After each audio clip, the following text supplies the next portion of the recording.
Баршаларыңызға сәлем. Бүгін бізде танымдық подкаст. Бұл біздің ең алғашқы дебюттік подкастымыз. Сол үшін де біздің арнамызға міндетті түрде жазылып, лайк басып, комментарий жазып отырсаңыздар. Жалпы бүгінгі біздің тақырыбымыз білімді қыздар, білімді ұлттың кепілі. Осы тақырыпқа тереңірек тоқталып, үлкен мағыналы әңгімелер қозғайтын боламыз. Ал бізде қонақта Қазақ ұлттық қыздар педагогикалық университетінің түлегі, ұстаз, кино және де театр әлемінің актрисасы Бақыт Әліпбаева.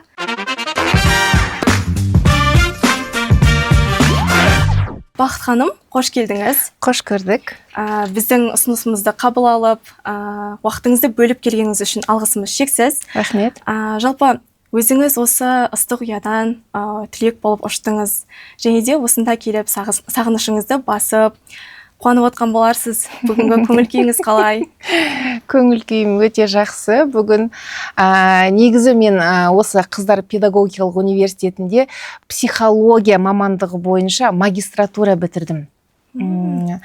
Әлеуметтік білім магистрімін. Одан кейін тағы да жарты жылдық педагогикалық курсты оқыдым. Сөйтіп толыққанды менде ғылым магистрі деген атақты алып шықтым. Осында оқу өте қызық болды. Осы жердегі ұстаздардан білім алу маған өте керемет ұнады. Өте білімді ұстаздар көп екен. Сонан кейін тек қана қыздар. Сол жағы бір ерекше болды. Қазіргі таңда баса назар аударылып жатыр ғой осы қыздар біліміне. Сіз өзіңіз магистрді бітірдім деп айттыңыз. Осы қыздардың ғылыммен айналысып ары қарай дамытуы сіздің ойыңызша қалай? Енді әрине әйел адамына кішкене ғылыммен айналысу ер адамдарға қарағанда кішкене қиындау.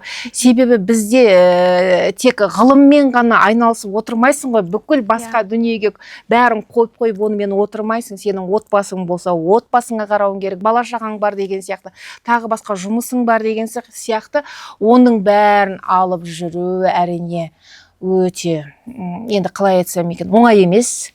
Бірақ қазір ғылымға бет қойған қыздар өте көп, бұрыннан да бар. Негізі әйел адам 40 жанды ғой. Сондықтан кез келген дүниені, кез келген нәрсені әйел адам алып шыға алады. Егер оған өзіне мақсат қойған болса, кез келген дүниені сол бала шағасымен қосып, күйеуімен қосып, отбасымен қосып бәрін алып шыға алады.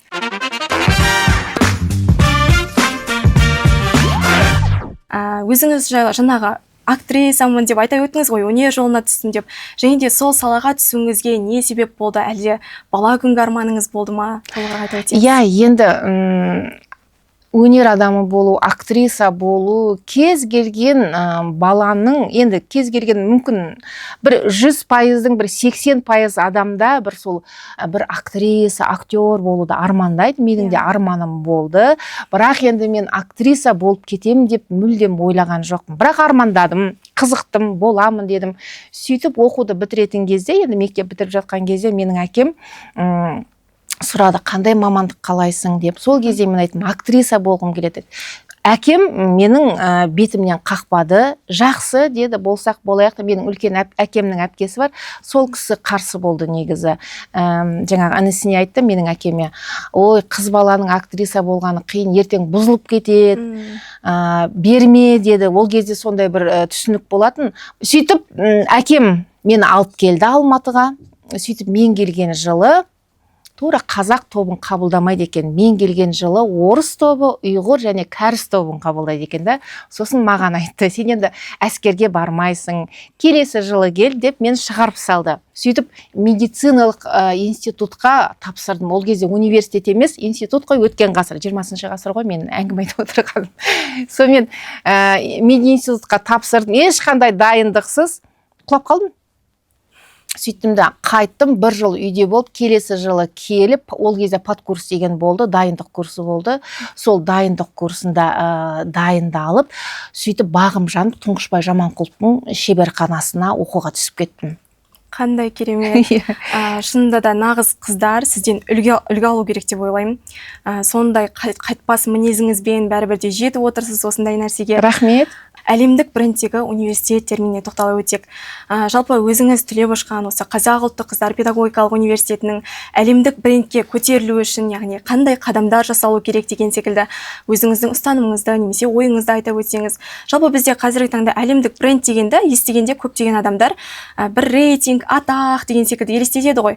Ал сіздің ұстанымыңызда қандай? Сіздің ойыңызша қалай? Ең бірінші әрине бұл білім ордасы болғаннан кейін білім болу керек. Бұл жерден білім алып шығу керек. Кез келген студент, кез келген шәкірт ең бірінші білім алып шығу керек.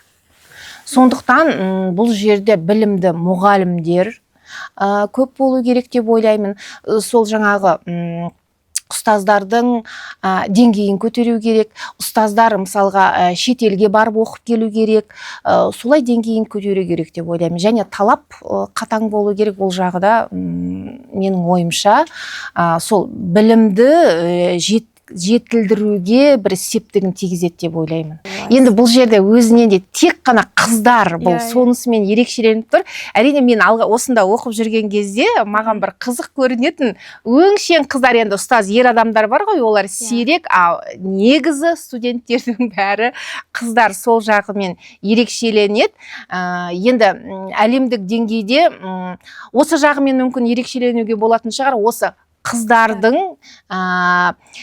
белгілі бір жетістіктерге жетуі, осы қыздар педагогикалық университетін бітірген шәкірт қыздардың, яғни солардың жетістікке, әлемдік деңгейде жетістікке жетуі, сол осы университеттің деңгейін көтереді деп ойлаймын. Жалпы ұлттық құндылықпен біздегі қазіргі заманда заманауи білімді қалай үйлестіру керек? Өзіңіз енді педагог ретінде ойыңызды қоса өтсеңіз. Ең бастысы сол тіл, одан кейін сенің өзіңнің ұлттық ұстанымың, яғни үлкенді сыйлау деген бізде бар ғой, сол нәрселер қазіргі жастардан білмеймін енді.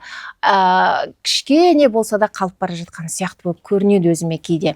Бірақ әрине ол енді тәрбиеге байланысты. Қазір енді көбіне глобализация болып жатқандықтан енді бізге қазір бәрі ашық, шекарада ашық, ютубтан, интернет желісінен бүкіл нәрсені көріп жатырмыз. Енді біз шетелден тек қана жақсы жағын ғана емес, олардың да бір басқа бір бізге қолайсыздау жағында бізге кіріп кетіп жатқан сияқты болып көрінеді өзіме. Сол жағынан үлкенді сыйлау, өзіміздің тәрбиеде кішіге ілтипат деген сол дүниелер сақталса екен деп ойлаймын.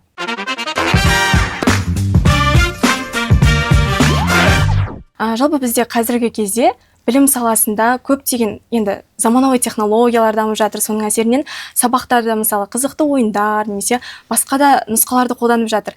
Бірақ та оған сіздің көзқарасыңыз қалай? Мысалы үлкен кісілер оны түсінбей жатады, ондай қатты ойындар керек емес деген секілді, дәстүрлі форманы қолдайды деген секілді. Әрине.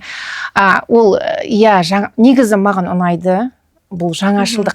Қазір заман басқа, балалардың талабы да басқа. Жаңа ғана айтып жатыр ғой, зумерлер, миллениалдар деген сияқты біз енді мүлдем өткен ғасырдың адамдарымыз ғой. Мен осы жаңашылдықты негізі қолдаймын. Баланы қазір қызықтырмасаңыз, өзіңізге қызықтырмасаңыз, бала оны оқуға қызықпайды да сіздің пәніңізге. Одан кейін менің бір түсінгенім, білімде педагогтың сабақ беру методикасы дейміз, ұстанымы, методикасы сол маңызды. Баланың қызығушылығына педагогтың рөлі үлкен негізі. Мен мысалға өзімнің балаларымнан байқаймын, кейбір сабақтарды жақсы көреді, сол педагогқа байланысты. Мен бұған көзім жеткен дүнием. Ол кез келген жерде сондай, ең бірінші педагог. Ол бұрынғы нәрсемен қатып қалуға болмайды деп ойлаймын. Үнемі жаңашыланып отыру керек, 50 жылда ел жаңа деп жатады ғой. Сондықтан мен мысалға ол нәрсеге қуана келсем. Жаңа айтып кеттіңіз ғой, балалар қазір оқымай жатады деп. Көп адамдар негізі миын қозғалтқысы келетін секілді. Бүкіл тапсырманы тек дайын платформаға салады, және де содан ақпараттарды алып жатады да, былай ойланғысы келмейді. Сол себепті осыған көзқарасыңыз қалай? Бұл саланың негізі дамып жатқаны дұрыс па, әлде керісінше әсер етіп жатыр ма деген секілді? Енді бар ғой, кез келген нәрсенің екі жағы болады. Кез келген нәрсе. 100% осы керемет деген дүниеде дұрыс деп ойлаймын. Екі жағы болады. Оның тек қана пайдалы жағын алуымыз керек сияқты. Жасанды интеллект те керек, бірақ мен бір пікірді естіп қалдым. Осындай подкасттан естіп қалдым ғой, осы жасанды интеллект қазір фильмдерде болып жатады, кәдімгі адамды басқарып кетеді деген, соған келеміз деген бір әңгімені естіп қалдым да, шынымен біз соған келеміз бе екен деп. Мүмкін егер осылай қарқынды дами беретін болса, менде бір қорқыныш бар, шыны керек мен ана кісінің пікіріне қосылатын сияқтымын. Шынымен бізді басқарып кететін сияқты, біз ана ойланудан қалып қалатын сияқтымыз. Себебі бәрі дайын ғой, бәрі дайын. Сол дайын дүниені ала сал, миын қозғал. Әрине ол миды үнемі қозғалтып ойланып отырмаса, ол миды дамамай қалады. Бірақ енді бұның да шешімі табылады деп ойлаймын. Кез келген проблеманың шешімі бар ғой. Егер осыған дабыл қағылып жатса, осындай дүниеге, оның да шешімі табылады, және бір басқа бір ұсыныстар ұсынылады деп ойлаймын негізі. Ендеше қорытындылай келе, осы қазақ қыздарына арналған, яғни жас өсіп келе жатқан қыздарға, студенттерге білім жағынан болсын, яғни қандай кеңес берер едіңіз? Қазіргі жастар өте ақылды. Мен тіпті кейде жастардан үйренем, өзім. Сондықтан менің айтатыным сол бұрынғы іздену, үнемі жұмыс жасау, өзіңді жақсы көру, өзіңді дамыту, жалқау болмау, жалқаулықпен күресу, адал болу, өзіңнің мысалға таңдаған мамандығыңды сүю, кәсібіңді сүю, жақсы көру. Енді мұның жұрттың бәрі біледі, бір жаттанды сөз болып көрінуі мүмкін, бірақ осы дүние негізі. Сол өзіңнің мамандығыңды жақсы көрсең, жасап жатқан дүниеңді жақсы көрсең, сенен жақсы маман шығады, жақсы халыққа пайдалы дүние әкелесің. Егер сен жақсы болма, жай әшейін, әйтеуір осыны істеу керек, болмаса, әйтеуір бір оқуды бітіру керек деп жасасаңыз, ол солай болады, сондай жауап болады.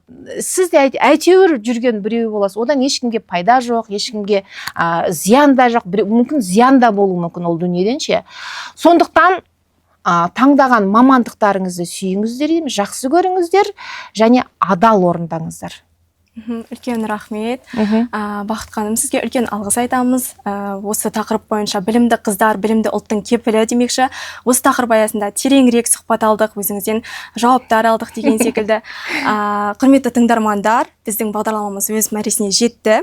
Бақыт ханым, сізге үлкен алғыс айтамыз. Уақытыңызды бөліп келгеніңіз үшін рахмет. Сіздерге де рахмет. Осылай мені шақырып, ой бөліскеніңіз үшін рахмет айтамын.